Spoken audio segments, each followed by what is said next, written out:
सितंबर के महीने में कौन कौन से पौधे आप नर्सरी से खरीद सकते हैं और अभी ये 2-3 महीने तक फूल देते रहेंगे। अभी इन पौधों को लगाने का बिल्कुल सही टाइम है। ये पूरी जानकारी आपको वीडियो में मिलेगी।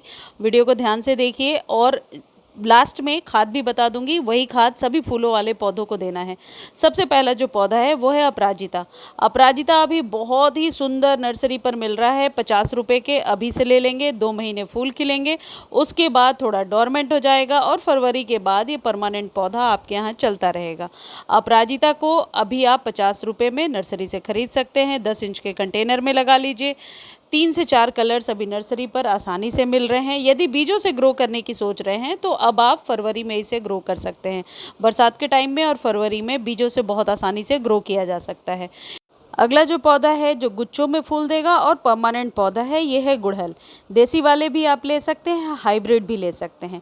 एडेनियम को भी लेने का ये बिल्कुल सही टाइम है। एडेनियम पर फ्लावरिंग होगी, अभी अक्टूबर नवंबर तक फ्लावरिंग होती रहेगी। इसमें बीज भी बनेंगे और फिर उन बीजों से आप नए पौधे भी बना सकते हैं। एडेनियम एक ऐसा पौधा है जो ज़्यादा केयर भी नहीं मांगता और ये गुलाब का ही रिप्लेसमेंट है, समझ लीजिए। बिल्कुल इसके फूल गुलाब की तरह ही लगते हैं, इसमें ज़्यादा कुछ केयर की भी ज़रूरत नहीं होती है। तो एडेनियम को अभी आप नर्सरी से ख़रीद सकते हैं और एडेनियम की कटिंग और बीजों से भी इसे ग्रो किया जाता है बहुत ही आसानी से। ये जो पौधा है एक साथ इतनी सारी फ्लावरिंग होती है और बिना केयर के होती ही रहती है। यह है मैक्सिकन पिटूनिया। मैक्सिकन पिटूनिया के 2 या 3 कलर्स अभी बहुत आसानी से आपको मिलेंगे, नीले रंग का, पिंक और वाइट। ये भी 50 टू 70 रुपीज़ में आपको नर्सरी से मिल जाएगा। कटिंग के द्वारा भी ये पौधा ग्रो हो जाता है बहुत आसानी से। कई लोग बीजों के द्वारा भी ग्रो करते हैं, लेकिन मैंने नहीं किया है। इस पौधे को धूप की ज़रूरत होती है, धूप में आसानी से चलता जाता है। यदि कोई बेल वाला पौधा लगाने की सोच रहे हैं और आप ये सोच रहे हैं कि अभी वो फ्लावरिंग करेगा या नहीं, तो मधुमालती ज़रूर लगाइए। यानी रंगून क्रीपर एक ऐसा पौधा है जो गमले में बहुत आसानी से लग जाता है। ज़मीन में तो इसकी ऊंचाई बहुत ही ज़्यादा चली जाती है। मधुमालती को गमले में 12 इंच के कंटेनर में लगा लीजिए, पूरे दिन के सनलाइट में रखिए और खाद यदि देना चाहते हैं तो कंपोस्ट दे सकते हैं, वर्मी कंपोस्ट दे सकते हैं। बहुत आसानी से ये पौधा आपके यहाँ ग्रो होता रहेगा। जब इसके फूल खिल जाएं तो इसे आप पिंच कर दीजिए, तो पौधा घना भी हो जाएगा और नए नए फ्लावर्स निकालता रहेगा। अगला जो पौधा है ये है पर्पल हर्ट। इसके पिंक कलर के फूल होते हैं, जैसा कि खिला हुआ आपको दिख रहा है। परमानेंट पौधा है। अभी तक जितने भी पौधे आपको बता चुकी हूँ सारे परमानेंट हैं, यानी कि एक बार बस नर्सरी से लाना है, कटिंग के द्वारा, बीजों के द्वारा ग्रो कर सकते हैं। इसे भी आप थोड़े डीप कंटेनर में लगाइए, धूप ज़्यादा मिलेगी और ये पौधा चलता जाएगा।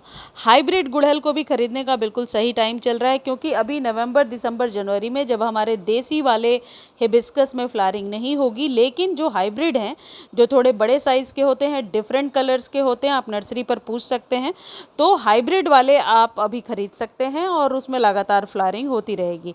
हाइब्रिड गुड़हल 100 से लेकर के 150 रुपीज़ तक में आपको मिल जाएगा, लेकिन देसी वाले 50 रुपीज़ के ही मिलेंगे। अभी गेंदे को भी लगाने का सही टाइम है, लेकिन ये जो जाफरी है, जो छोटे छोटे वाले फूल होते हैं, ये तो अभी आपको 20 रुपीज़ के ही मिल रहे हैं। ये बीजों से भी ग्रो हो जाते हैं और फूलों का साइज़ यही रहता है। यानी इसके फूल के सूखने के बाद आप इसे मिट्टी पर बिछा दें और ऊपर से सिर्फ पानी से स्प्रे करते रहें, तो इसके बहुत जल्दी पौधे निकल आते हैं। गुलाब को भी लगाने का बिल्कुल सही टाइम आ रहा है। गुलाब को अभी सर्दियों में थोड़ा रुक करके भी ले सकते हैं। ये जो पौधा आप देख रहे हैं ये है साल्विया। नर्सरी पर मिलना शुरू हो गया है। इसके 3-4 कलर्स आते हैं। ज़मीन में भी बहुत अच्छा चलता है और कंटेनर में भी। लगातार पानी से ये पौधा ख़राब हो जाता है, इस बात का ध्यान रखना है। धूप वाला पौधा है। अगला जो पौधा है रंजाई का पौधा है, क्लैमेटिस। इसमें भीनी भीनी खुशबू आती रहती है और गमले में ही बहुत अच्छे से फैल जाता है। कलेंचो लगा सकते हैं। कलेंचो एक ऐसा पौधा है जो परमानेंट चलता है। ये हाइब्रिड है। इसमें देसी वाला जो रेड कलर होता है वो तो कटिंग के द्वारा ग्रो भी हो जाता है बहुत आसानी से। आप इक्ज़ोरा लगा सकते हैं। इक्ज़ोरा की कोई भी ड्रॉप वैरायटी ले लीजिए, ये लॉन्ग वाली वैरायटी तो ज़मीन में भी बहुत अच्छे से लग जाती है, पेड़ का रूप ले लेता है, ऐसा मैंने देखा है खुद से। और ये जो ड्रॉप वैरायटी है ये गमले में बहुत आसानी से चलेगा, गुच्छों में फूल खिलते हैं। बस एक चीज़ का ध्यान रखना होता है, जब इसके फूल थोड़े फेडेड हो जाएं, मुरझा जाएं, तो आप इसको थोड़ा ऊपर से कट कर दीजिए, तो वहाँ से उस स्टेम से फिर नई ब्रांच निकलेगी और उस पर फ्लावरिंग होने लगेगी। अगला जो पौधा है इसे आप थोड़ा सा कॉस्टली आएगा, शायद 150 रुपीज़ तक में मिलेगा नर्सरी पर, और इसे एक बार जिस कंटेनर में लगा रहे हैं उसी में रहने दीजिए, बार बार रिपोर्ट नहीं करना है। और ये है जरबेरा। जरबेरा में कलर्स भी बहुत सारे आते हैं और इस पौधे को ज़्यादा नमी नहीं चाहिए, नहीं तो इसके पत्तों में फंगस लग जाता है। सर्दियों में बहुत अच्छी फ्लावरिंग होती है, लेकिन जब तेज़ धूप होती है यानी कि मई जून जुलाई वाली, उस समय हमें उत्तर भारत में खासकर जो धूप होती है उसमें बचा कर रखना है। लेकिन आप किसी ऐसे स्टेट में रहते हैं जहाँ ठंड ज़्यादा है, देहरादून वगैरह में, और भी कई सारे मेरे व्यूअर्स हैं जो कहते हैं कि हमारे यहाँ थोड़ी सर्दी रहती है, तो वहाँ पर इस पौधे को सालों भर बहुत आसानी से चलाया जा सकता है। इस पौधे को इंडोर रख सकते हैं, बहुत ज़्यादा धूप की ज़रूरत नहीं है, ठंडक वाले माहौल में अच्छा चलता है। अगला जो पौधा है वो है टिकोमा। बेल वाला कोई पौधा लगाना है तो टिकोमा अभी मिल रहा है नर्सरी पर, आसानी से लगा लीजिए। कई लोग कहते हैं कि टिकोमा हमारे यहाँ फ्लावरिंग नहीं करता, वो इसलिए क्योंकि आप बहुत छोटे कंटेनर में लगा देते होंगे, इसे थोड़े बड़े कंटेनर में लगाइए। ये लॉन्ग जाता है और ये पौधा जो है जितनी हाइट में बढ़ेगा रूट्स उतनी ज़्यादा होंगी, यानी कि 10 से 12 इंच के कंटेनर में लगा लीजिए।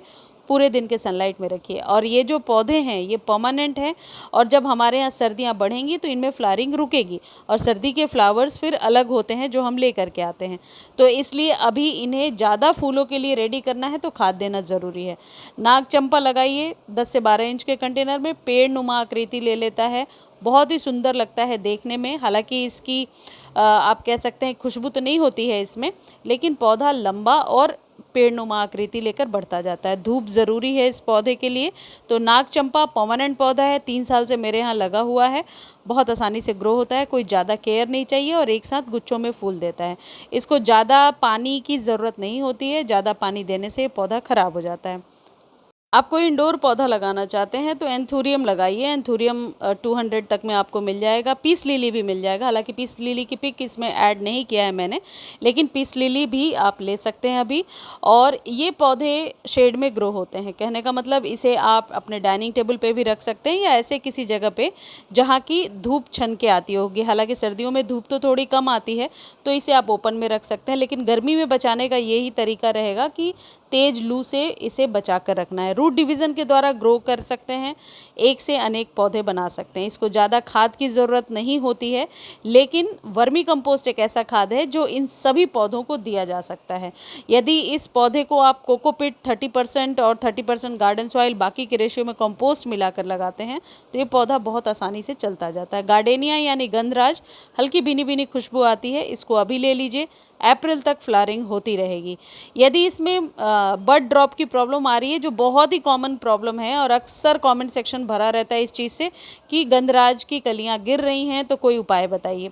देखिए NPK 19-19-19 एक चुटकी आधे लीटर पानी में डालिए और इस पर स्प्रे कर दीजिए। यदि कलियां बन गई हैं तो उन पर स्प्रे ना करें, कली बनने के पहले पत्तों को अच्छे से धो दीजिए।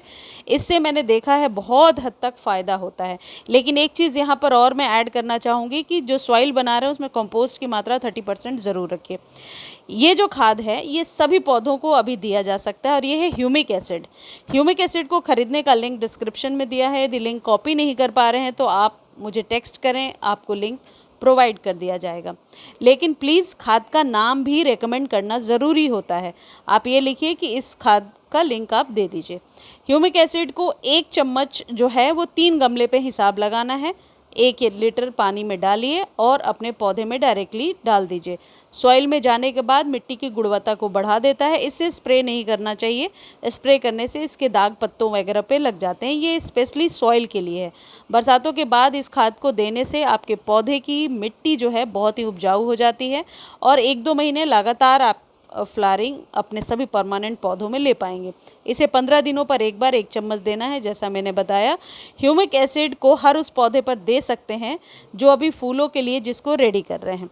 मुझे उम्मीद है ये वीडियो आपको बहुत अच्छी लगी होगी। वीडियो अच्छी लगती है तो प्लीज़ चैनल को लाइक, शेयर और सब्सक्राइब ज़रूर कीजिए और इस वीडियो को आप फेसबुक पर भी देख सकते हैं, जाकर फॉलो कर लीजिए। धन्यवाद।